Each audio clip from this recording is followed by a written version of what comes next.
volts and above to 480 is 42-inch limited approach boundary. Of exposed energized electrical conductors and circuit parts operating at 50 volts or more shall at minimum be trained in the following, in all of the following. Skills and techniques necessary to distinguish exposed energized electrical conductors and circuit parts from other parts of electrical equipment. Skills and techniques to determine the nominal voltage of exposed energized electrical conductors and circuit parts. Approach distances, specified in table 130.4, A and C, and the corresponding voltages to which a qualified person will be exposed. Did you know there's 3 boundaries associated with shock hazard? You have a limited, restricted, and a prohibited approach boundary. And that has nothing to do with that 36-inch working distance.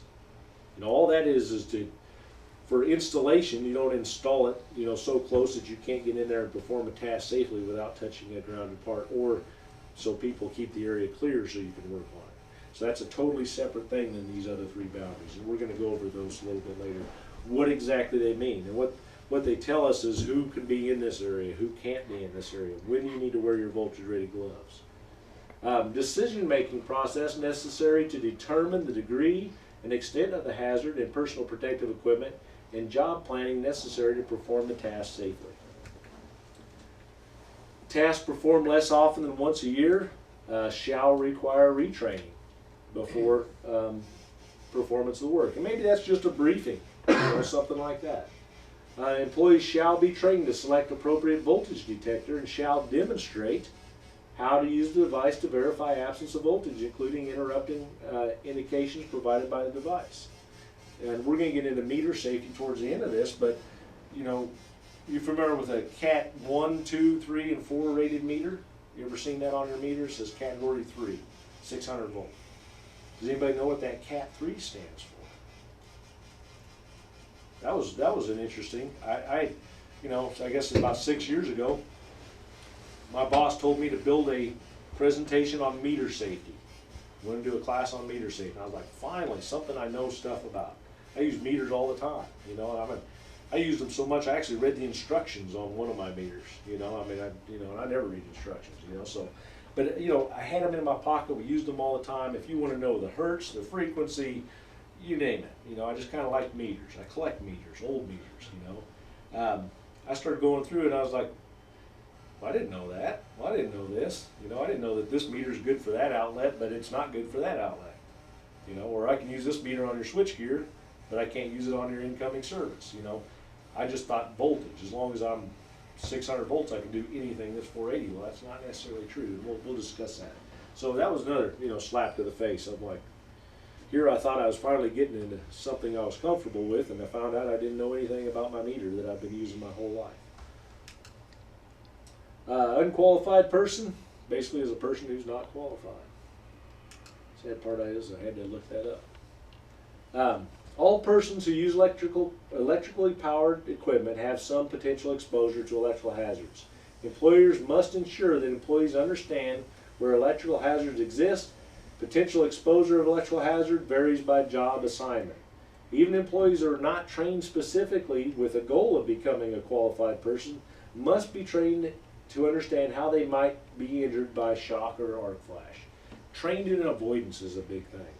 You know, so when, you know, get all your unqualified people, and maybe it's okay, these stickers are up. If you guys are in this area and you got a boundary set up, make sure they know to not get in behind the person working on energized parts. Stay away. You know, that's mainly the best thing you can teach them is, or don't go reset breakers.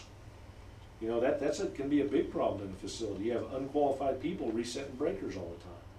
You know, that's very common because their machine tripped a breaker one time or another throughout their career, and Floyd comes along and he notices the belt was jammed, so he pulls a bottle out of the belt or a valve or whatever, and he walks down, opens up the little motor control cabinet, and kind of uses his sense of smell, doesn't smell anything burning.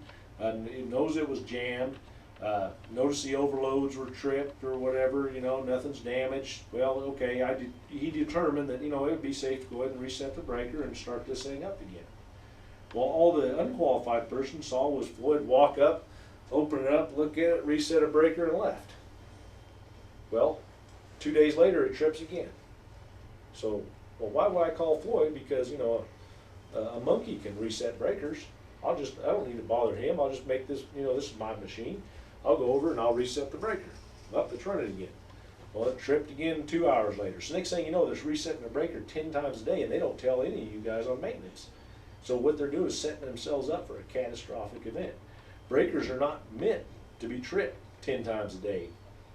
It could damage the machine, cost you a lot of money that you didn't know about, or this breaker could eventually explode and injure that person themselves. So, you know, part of unqualified person training is, you know what, don't just reset a breaker, let one of our guys come over and check it out. Unqualified persons shall be trained and familiar with any electrical safety related practices necessary for their safety. Employees shall determine through regular supervision or through inspections conducted on at least an annual basis that each employee is complying with safety related work practices required by the standard. So annually you guys should audit yourselves, you know, performing a lockout tagout, you know, and like when we audit people, you know, facilities do audits for them, we'll, you know, take photographs and have a checklist, you know, hey, yes, they wore their voltage rated gloves, they use the right meter, you know, so on and so forth. But at least on an annual, minimum on an annual basis, document the fact that you're auditing your employees. Training must be provided as necessary to ensure the knowledge of employees, both qualified and unqualified, is up to date. Retraining shall be performed at intervals not to exceed